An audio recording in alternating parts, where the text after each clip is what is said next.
Las pe dânsul să dezvoltă subiectul. Însă dacă am fost pus să spun câteva lucruri, Domnul să-mi dea putere. S-a citit un text foarte important despre cele trei cruci, adică de răstignirea Domnului Iisus. Cele trei cruci. Eu le-am intitulat trei cruci și trei atitudini. Sigur, toate cele trei cruci reprezintă ceva. Crucea de la mijloc reprezintă crucea răscumpărării, pentru că la mijloc era răstignit Domnul Iisus Hristos. Sigur, poate să pună cineva în dubiu și să-și pună întrebarea de ce Domnul Iisus a fost răstignit între doi tâlhari. Ce a făcut Hristos? Că a fost El răstignit între doi tâlhari. Ce rău a făcut? Ce fără de lege a făcut? Categoric că n-a făcut niciun păcat și nu s-a găsit în El absolut nicio vină, mărit să fie Domnul. Însă dacă nu era răstignit Domnul Iisus la Golgota, nu aveam dreptul și n-ai avea dreptul și n-ar avea dreptul nimeni de răscumpărarea sufletului dumneatale. Domnul Iisus Hristos a murit pe crucea răscumpărării. Pentru că dacă n-ar fi fost Domnul Iisus Hristos răstignit, n-ar fi avut dreptul nimeni să intre în împărăția lui Dumnezeu. Doamne, te slăvim în sensul acesta. Amin? Amin. Apoi, cei doi tâlhari, și ei reprezintă ceva, ambele cruce, din dreapta și din stânga, sigur reprezintă ceva. Unul dintre cei doi tâlhari spune cuvântul lui Dumnezeu că l-a contrazis pe Domnul Iisus. Adică s-a interpus. Adică a vrut să îl supără.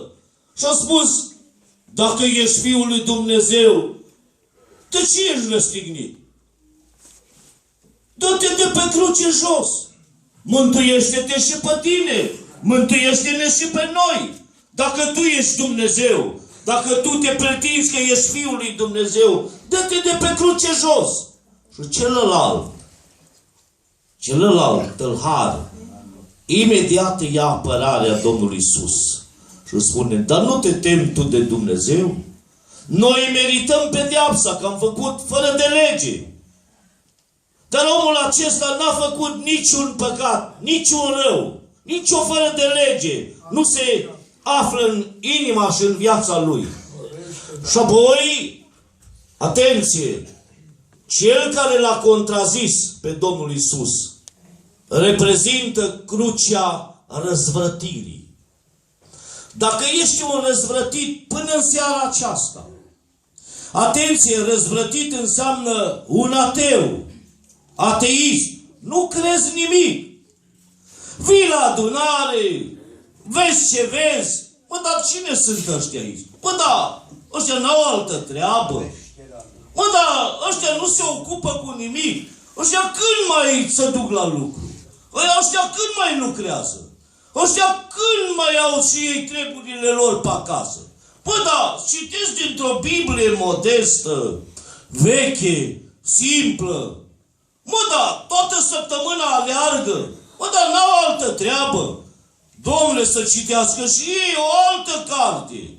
Mai știu eu, renumită, mai știu eu, intelectuală, mai știu eu, în bibliotecile lumii sunt atâtea cărți. N-au altă carte să-și petreacă timpul, numai din Biblie. O carte veche.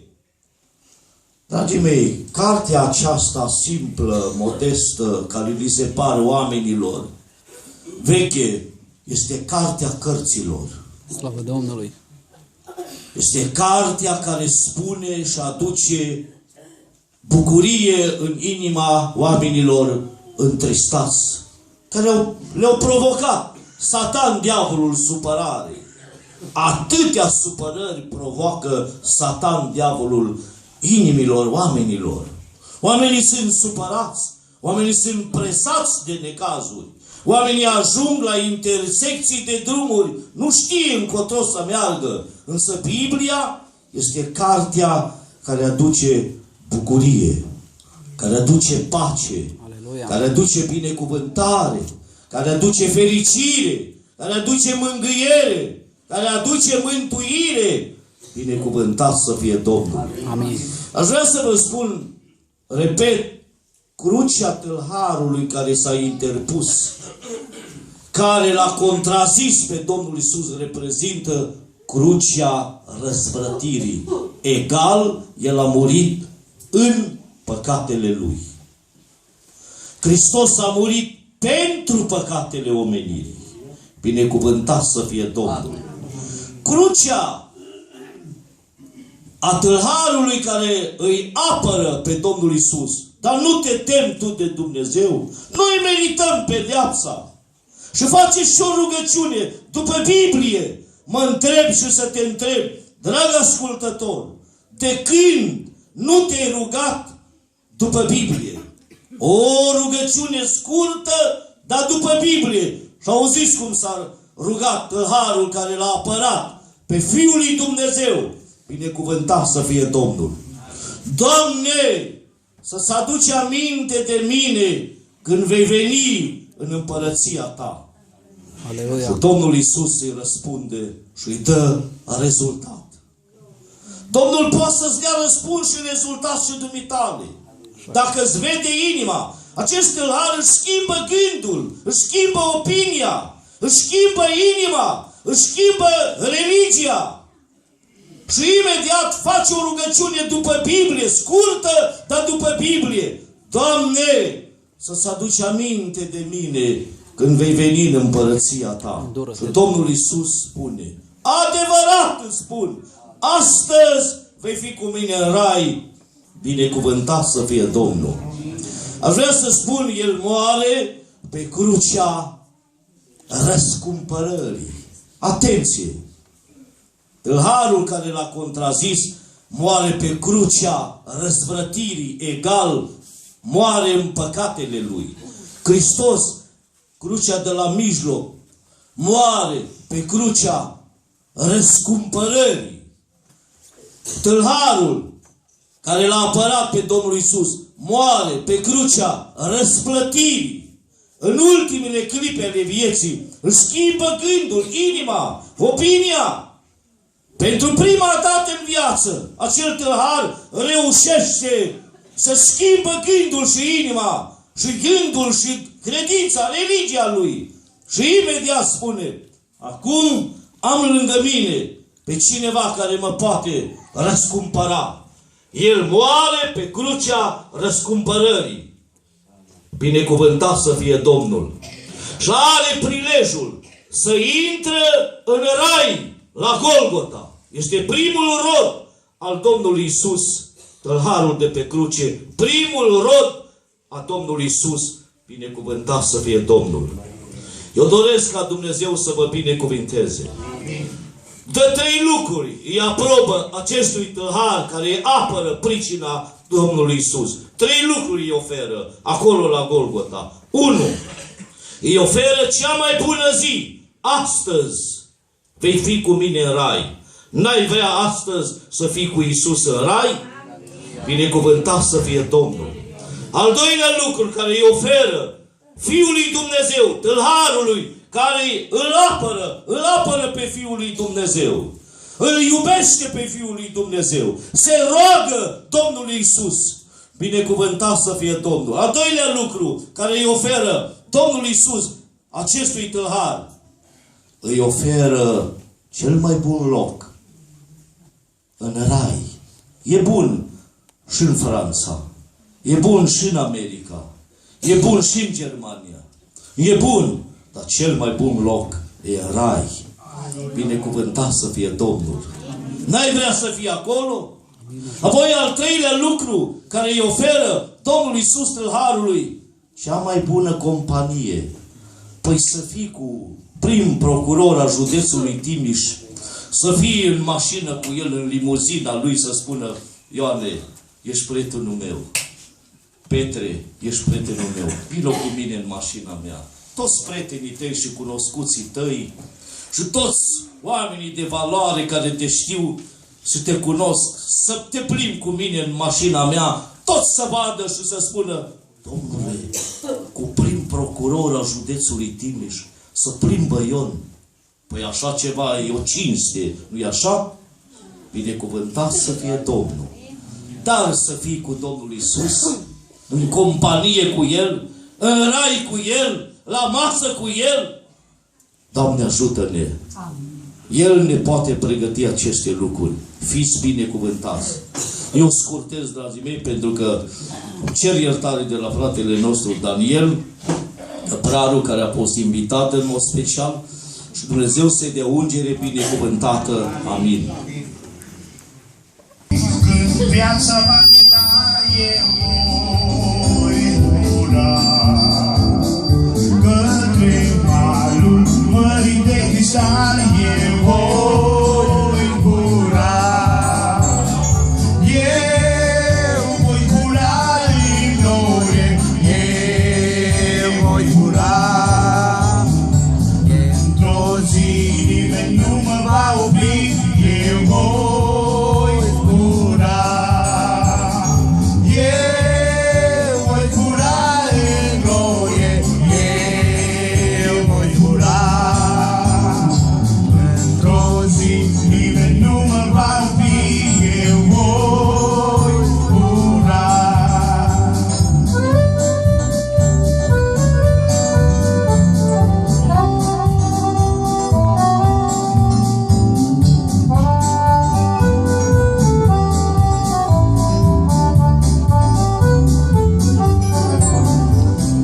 Umbra vieții nu se va topi, eu voi ura. Dezlegat ca o pasăre pe tine, eu voi ura. Hai, surorile! Eu voi zbura în glorie, eu voi zbura. Într-o zi nimeni nu mă va opri, eu voi zbura. Eu voi zbura în glorie, eu voi zbura. Într-o zi nimeni nu mă va opri, eu voi ura. Bucuros în cer ne vom vedea, noi vom ura. Spărâmat, atunci lanțul va cădea, eu voi ura. Eu voi ura în glorie, eu voi ura. Într-o zi nimeni nu mă va opri, eu voi ura. Eu voi ura în glorie, eu voi ura.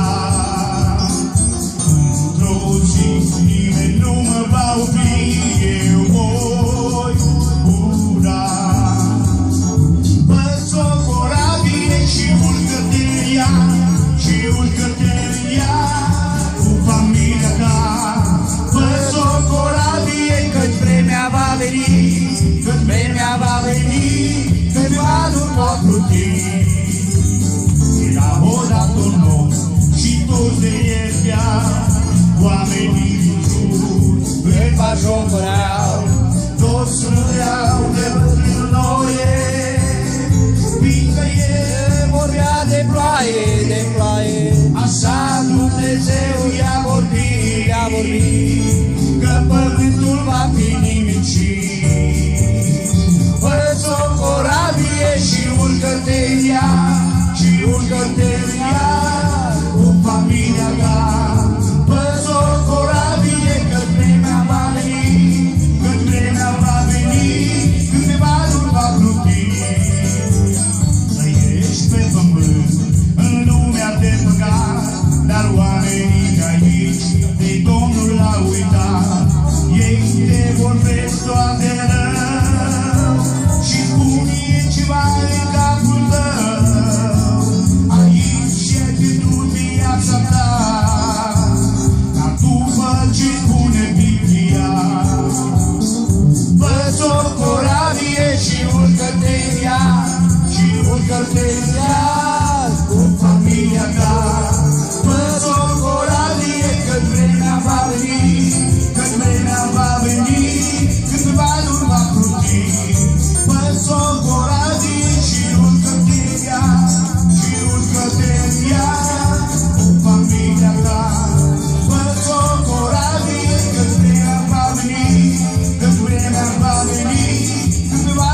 ești fără Dumnezeu. Nu uita că vine o zi, dragul meu, o zi de încercare și de foc, când Dumnezeu aduce un potor, iar cel ce a sus patul i-a urmat, în ziua aceea el va fi salvat. Fă-ți o corabie și urcă-te în ea, și urcă-te în ea cu familia ta. Fă-ți o corabie că-ți vremea va veni, că-ți vremea va veni, când te va urma pluti. Fă-ți o corabie și urcă-te în ea, și urcă-te în ea cu familia ta.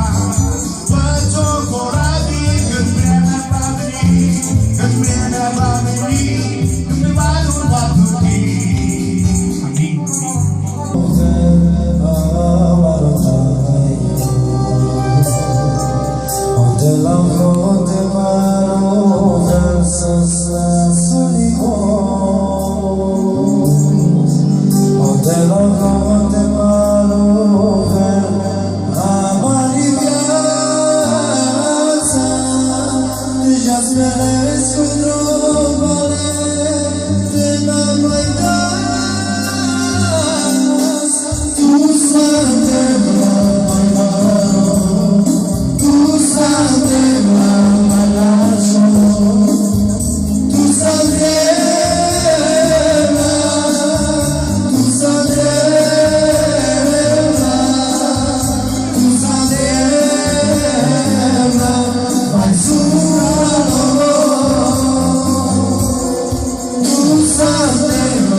Mai zura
El pune balsam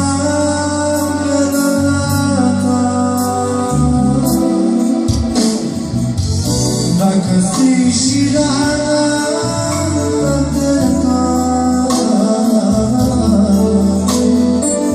strigă și tu ca la scăpătoare. Strigă către Domnul necetat.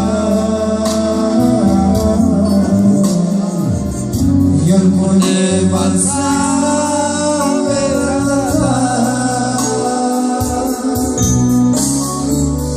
Chiar te vei striga de ani de zile. Iisus se va aduna într-o zi de tine. Strigă către Domnul necetat. El pune balsam pe rana ta. Chiar te vei striga de ani de zile. Iisus se va aduna într-o zi de tine. Strigă către Domnul necetat. El pune balsam pe rana ta.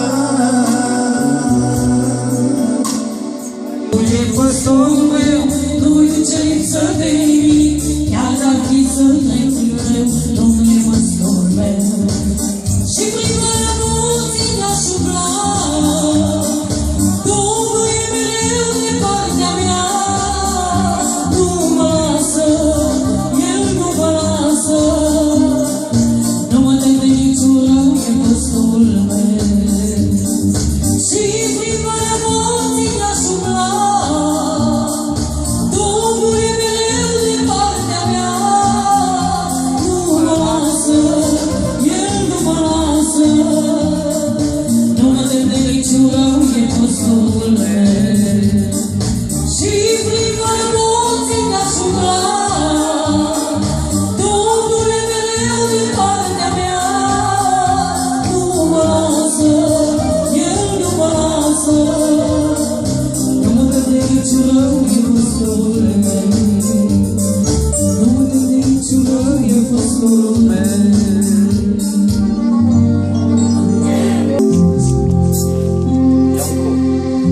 Uită noroana și văd ce voi demonstra.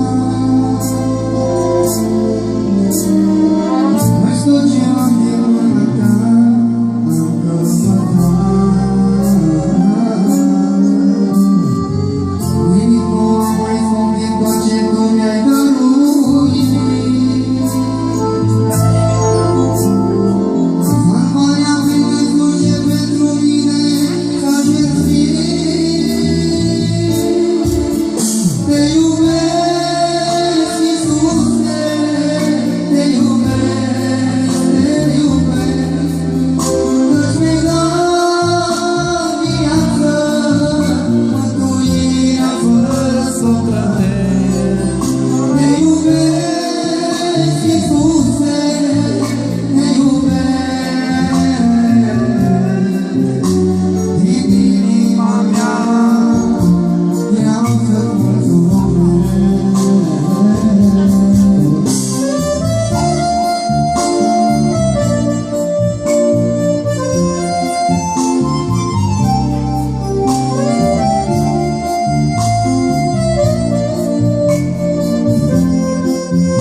pe lucrurile spirituale.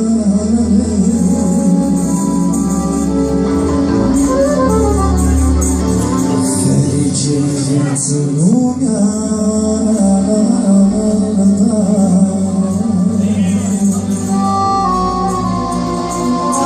pot avea orice,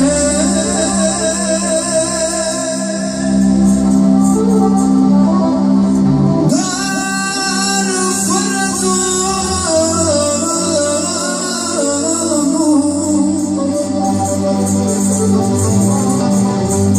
pagubă e tot câștigător.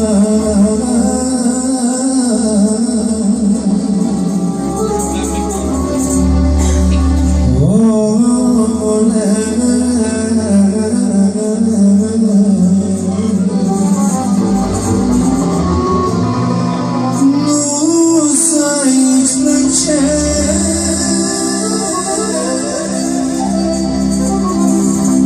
să vadă să rămână